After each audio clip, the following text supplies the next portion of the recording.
आगे बढ़ते हैं, बात नेपाल की करेंगे क्योंकि नेपाल में राजशाही वापस लाने और हिंदू राष्ट्र बनाने की मांग को लेकर जबरदस्त तरीके से हिंसा देखने को मिल रही है, जिसमें 2 लोगों की जान चली गई जबकि कई लोग इसमें घायल भी हो गए हैं। तो दूसरी तरफ आपको बता दें कि प्रदर्शनकारियों ने सरकार को 3 अप्रैल तक का अल्टीमेटम दे दिया है। वहीं ओली सरकार लगातार बैठकें कर रही है। ऐसे में बड़ा सवाल ये कि क्या नेपाल में राजशाही वापस लौटेगी और क्या नेपाल फिर से हिंदू राष्ट्र बनेगा? रिपोर्ट देखिए। जनताले लडेर ल्याएका अधिकारहरूको रक्षा।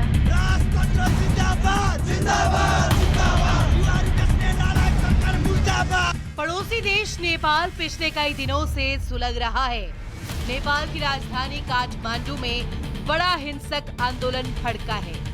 बड़ी संख्या में आंदोलनकारी सड़कों पर हंगामा करते देखे जा रहे हैं। इनके तेवर बेहद आक्रामक नजर आ रहे हैं और ऐसा लग रहा है जैसे कि नेपाल में सत्ता को उखाड़ दे। गुस्से से बिलबिलाती लोगों की भीड़ राजधानी काठमांडू की सड़कों पर कुछ भी करने को आमादा दिखाई दे रही है। पिछले कई दिनों से जारी हिंसा पर अब नेपाल की ओली सरकार ने सख्ती बरतनी शुरू कर दी है। प्रदर्शनकारियों की धरपकड़ जारी है। सीसीटीवी फुटेज के आधार पर प्रदर्शनकारियों की पहचान की जा रही है और उनके खिलाफ सख्त एक्शन की तैयारी है कि जब हालात बिगड़ते हैं उसमें इस्तेमाल की जाती हैं। वहीं आगे अगर मैं दिखाऊं तो आपको नेपाल पुलिस के जवानों का भी यहां पर भारी जत्था आपको दिखाई देगा, जो हमारे दूसरी तरफ आप देखेंगे जब दाएं हाथ की तरफ। तो ऐसे में देखिए जगह जगह पर अभी भी इस तरह के हालात नेपाल में बने हुए हैं। ऐसे में आगे अब क्या रुख होगा, क्योंकि नेपाल में लोगों का यही कहना कि जो भ्रष्टाचार है, जो गरीबी चरम पर है, वो खत्म हो। दरअसल प्रदर्शनकारियों ने ओली सरकार को 3 अप्रैल तक का अल्टीमेटम दिया है, जिससे सरकार परेशान है और नेपाल को हिंसा की आग से बचाने के लिए मैराथन बैठकों का दौर जारी है।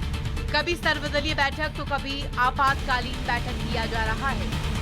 इस समय भी देखिए यहाँ पर सभी मंत्रियों की बैठक बुलाई गई है ताकि आगे कैसे नेपाल में बेहतर हालात को किया जाए, उस पर लगातार देखिए चर्चा इस समय जोरों पर है। कि देखिए इन 17 सालों में 14 बार यहाँ पर सत्ता परिवर्तन हो चुका है। ऐसे में लोग यहाँ के देखिए केपी ओली पर भी कह रहे हैं कि इनको हटाया जाए। यहाँ पर राजशाही की जो मांग है वो यहाँ पर लौट कर चला है और अब लोग यहाँ पर कह रहे हैं जो लोकतांत्रिक गणराज्य बना सन 2008 में, वैसी परिस्थितियां यहाँ पर अब ना रहे, क्योंकि महंगाई, भुखमरी, भ्रष्टाचारी इस समय नेपाल में चरम पर है, जिसके कारण लोग त्रस्त हैं, परेशान हैं।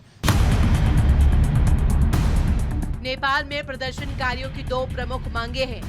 राजशाही व्यवस्था की बहाली। लोगों की मांग है कि देश में राजनीतिक प्रक्रिया खत्म करके राजशाही को दोबारा लागू किया जाए। राजशाही व्यवस्था नेपाल का केंद्रीय मुद्दा है, जो 2008 में गणतंत्र की स्थापना के बाद से ही शुरू हो गया था। नेपाल में करीब 81% हिंदू आबादी की मांग है कि देश को हिंदू राष्ट्र घोषित कर देना चाहिए, जैसा कि राजशाही के समय था। समर्थकों का मानना है कि 2008 में धर्मनिरपेक्षता अपनाने से नेपाल की सांस्कृतिक और धार्मिक पहचान पर प्रदर्शनकारियों का कहना है कि अल्टीमेटम पूरा होने के बाद सड़कों पर फिर बहुत बड़ा आंदोलन होगा। वहीं उन्होंने भारत से भी इस मामले में हस्तक्षेप करने की मांग की है। वो आंदोलन आगे बढ़ेगा, लेकिन हमारा आंदोलन का अभिप्राय है, भारत में गांधी जी ने जो भद्र अवज्ञा आंदोलन किया है, वो हमारा आंदोलन का भी उद्देश्य है। भद्र अवज्ञा आंदोलन होना चाहिए, सशस्त्र आंदोलन हमारा उद्देश्य नहीं है। लेकिन उस दिन सरकार पक्ष ने, गवर्नमेंट ने जो प्लॉट रचा, उसे वो शांतिपूर्ण कार्यक्रम तो आंदोलन हिंसा में बदल गए। दरअसल पिछले 17 सालों में नेपाल में 13 बार सरकारें बदल चुकी हैं। किसी भी सरकार ने अपना 5 साल का कार्यकाल पूरा नहीं किया। ऐसे में लोगों का सरकार की व्यवस्था से भरोसा उठ गया है। गरीबी, बेरोजगारी और भ्रष्टाचार नेपाल में चरम पर है। यही कारण है कि नेपाल के एक बड़े वर्ग का भरोसा सरकारी व्यवस्था से उठ गया है और वो राजशाही की मांग पर अड़े हैं। वहीं वर्ल्ड क्रिश्चियन डेटाबेस की रिपोर्ट के मुताबिक क्रिश्चियनिटी दुनिया भर में नेपाल का सबसे तेजी से बढ़ने वाला धर्म बन चुका है। इसको लेकर राजशाही समर्थकों ने ज्ञानेंद्र शाह के समर्थन में हिंदू राष्ट्र बनाने की मांग शुरू कर दी। अब सबकी निगाहें 3 अप्रैल के बाद के घटनाक्रम पर टिकी है, जब नेपाल में प्रदर्शनकारियों का अल्टीमेटम खत्म होगा। ये रिपोर्ट रिपब्लिक। आगे बढ़ते हैं, बात नेपाल की करेंगे क्योंकि नेपाल में राजशाही वापस लाने और हिंदू राष्ट्र बनाने की मांग को लेकर जबरदस्त तरीके से हिंसा देखने को मिल रही है, जिसमें 2 लोगों की जान चली गई जबकि कई लोग इसमें घायल भी हो गए हैं। तो दूसरी तरफ आपको बता दें कि प्रदर्शनकारियों ने सरकार को 3 अप्रैल तक का अल्टीमेटम दे दिया है। वहीं ओली सरकार लगातार बैठकें कर रही है। ऐसे में बड़ा सवाल ये कि क्या नेपाल में राजशाही वापस लौटेगी और क्या नेपाल फिर से हिंदू राष्ट्र बनेगा? रिपोर्ट देखिए। जनताले लडेर ल्याएका अधिकारहरूको रक्षा।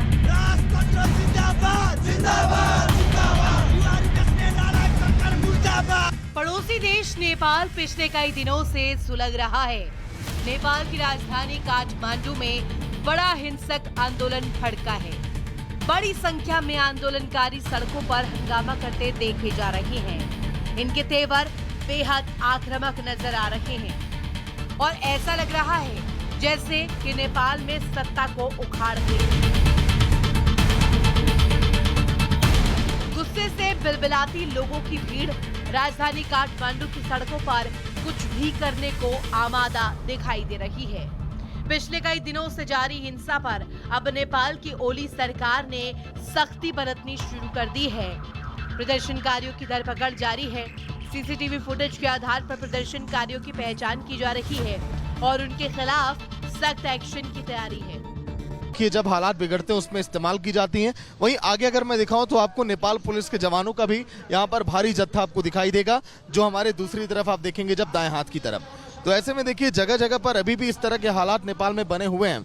ऐसे में आगे अब क्या रुख होगा, क्योंकि नेपाल में लोगों का यही कहना कि जो भ्रष्टाचार है, जो गरीबी चरम पर है, वो खत्म हो।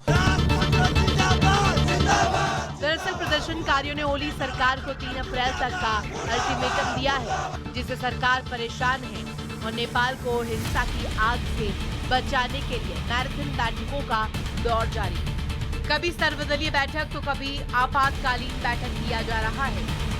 इस समय भी देखिए यहाँ पर सभी मंत्रियों की बैठक बुलाई गई है ताकि आगे कैसे नेपाल में बेहतर हालात को किया जाए, उस पर लगातार देखिए चर्चा इस समय जोरों पर है। कि देखिए इन 17 सालों में 14 बार यहाँ पर सत्ता परिवर्तन हो चुका है। ऐसे में लोग यहाँ के देखिए केपी ओली पर भी कह रहे हैं कि इनको हटाया जाए। यहाँ पर राजशाही की जो मांग है वो यहाँ पर लौट कर चला है और अब लोग यहाँ पर कह रहे हैं जो लोकतांत्रिक गणराज्य बना सन 2008 में, वैसी परिस्थितियां यहाँ पर अब ना रहें, क्योंकि महंगाई, भुखमरी, भ्रष्टाचारी इस समय नेपाल में चरम पर है, जिसके कारण लोग त्रस्त हैं, परेशान हैं।